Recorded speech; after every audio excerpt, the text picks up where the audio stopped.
नमो नमः छात्रों। आज विद्यालय से मैं निधि श्रीवास्तव एक बार फिर से संस्कृत की इस कक्षा में आपका स्वागत करती हूँ।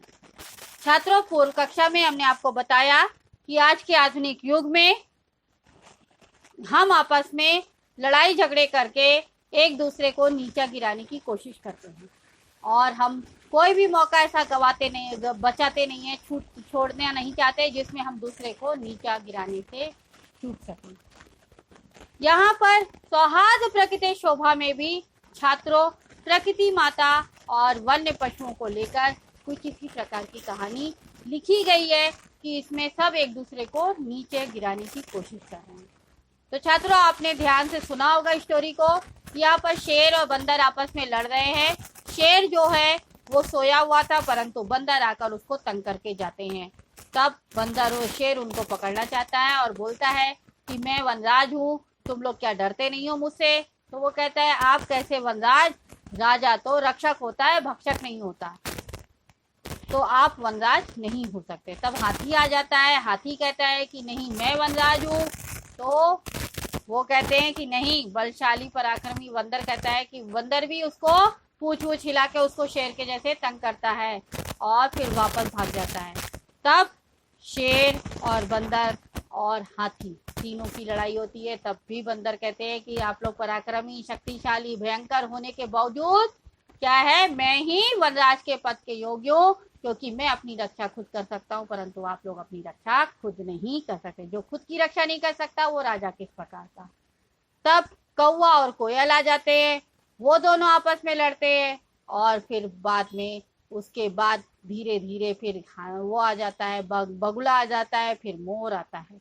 ठीक है, तो इस प्रकार एक के बाद एक पशु पक्षी आते रहते हैं। तो छात्रों, आज की स्टोरी में कौन सा पक्षी आपके सामने आने वाला है उसको जानने के लिए देखते हैं क्लास 10 संस्कृत सप्तमा पाठा सौहार्द प्रकृति शोभा का 5वां भाग। प्रस्तुत पाठ में गद्यांश एवं पद्यांश का हिंदी भाषा में अर्थ, अन्वय, संधि विच्छेद और शब्दार्थ पर हमने प्रकाश डाला है। यह गद्यांश छात्रों एतत् सर्वम से लेकर जातम तक है। ध्यान से सुनिएगा छात्रों। सॉरी।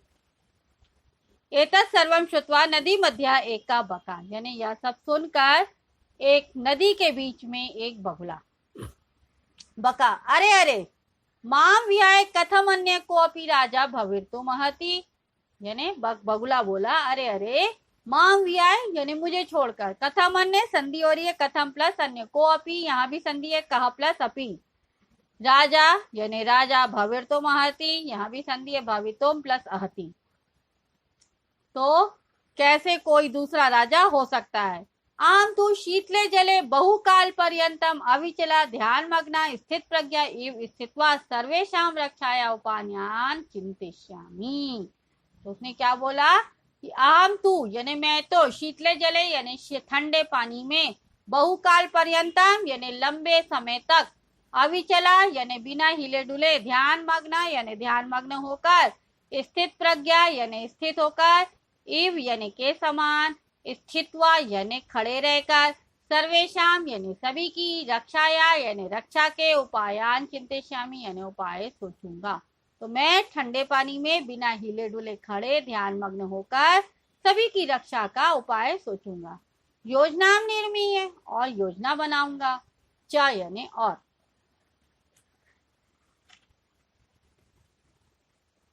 स्वसभायाम विविध पदम अलंकुर्वाणी, स्वसभायाम यानी अपनी सभा में, विविध पद यानी अनेकों पदों पर, अलंकुर्वाणी यानी सजे हुए या शोभायमान, जंतुभिश्चय यानी जंतुओं को, मिलित्वा यानी मिलकर, रक्षोपायान यानी रक्षा के उपायों को, क्रियान्वितान यानी क्रियान्वित करूंगा, कारिष्यामि यानी करूंगा।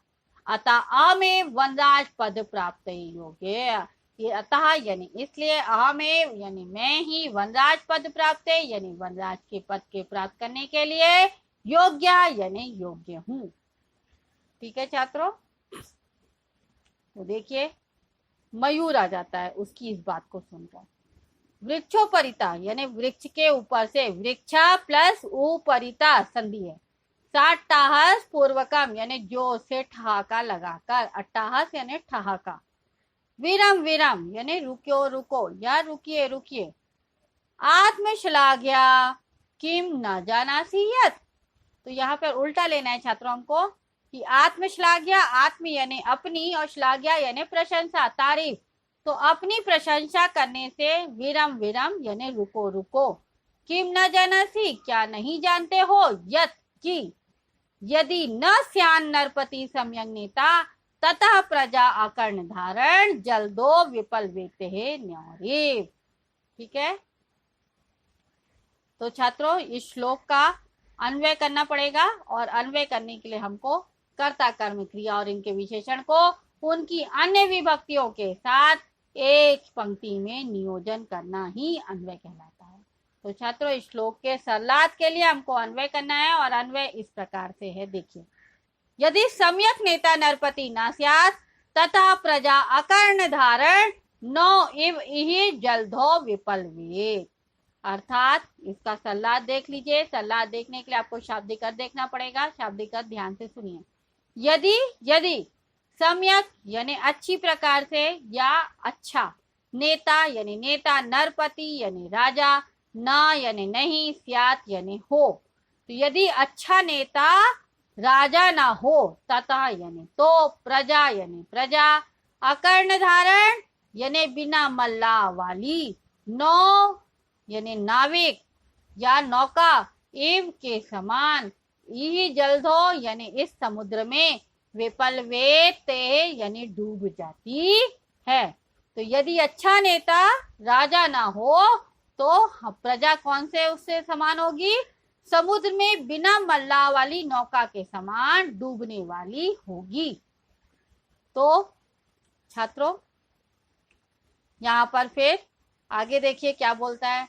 को ना जानाती तो ध्यानावस्था, को ना जानाती यानी कौन नहीं जानता है, तो यानी तुम्हारी, ध्यानावस्था यानी ध्यान की अवस्था को, स्थित प्रज्ञा यानी स्थित प्रज्ञों के यानी एक जगह पर रहकर, इति यानी ऐसा, व्याजेन यानी बहाने से या छल से, धोखे से, वराकान यानी बिचारी, मीनान यानी मछलियों को, छलेन यानी छल से, अधिगृह यानी पकड़कर, क्रूरतया भक्षसी यानी क्रूरता से खा जाते हो, धिक त्वाम तुम्हें धिक्कार है, तो कारणात यानी तुम्हारे कारण से, तू यानी तो, सर्वम यानी सभी, पक्षी कुलम एवाव मानितम यानी पक्षी कुल, कुलम प्लस एव प्लस अवमानितम, तो सारा पक्षी कुल ही अपमानित, जातम यानी हो गया। तो मोर ने क्या कहा कि कौन नहीं जानता है तुम्हारी ध्यान अवस्था को, स्थित प्रज्ञ इस बहाने से बेचारी मछलियों को छल से पकड़कर क्रूरता से खा जाते हो, तुम्हें तो धिक्कार है, तुम्हारे कारण से तो सारा पक्षी कुल ही अपमानित हो गया है। छात्रों संधि विच्छेद देखिए, इस गद्यांश में जो भी संधियां आई हैं और जो बताने से मैं चूक गई उन दोनों को देखिए।